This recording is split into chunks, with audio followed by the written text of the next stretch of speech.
masakit talaga sa... Masakit yung paa mo. Opo. Ano kaya gagawin ako? Papa-check up uli natin sa doktor, ha? Pa-check natin uli sa doktor. Ayoko. Aray ko. Ni... Sa doktor nga. Ay, kahit... Kasi mas alam ng doktor yung gagawin. Pa-doktor tayo. Yan. Hindi na. Yan na. Ano ba? Masakit na talaga. Natulog muna kayo. Masakit talaga pa ako. Anong gagawin ko? Nagagawin ko dyan pa ka na. Aray! Anong gagawin ko? Ay.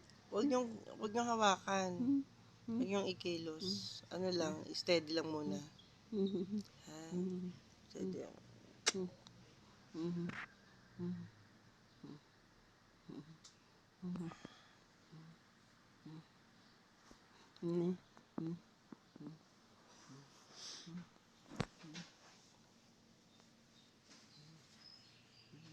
Sleep muna kayo.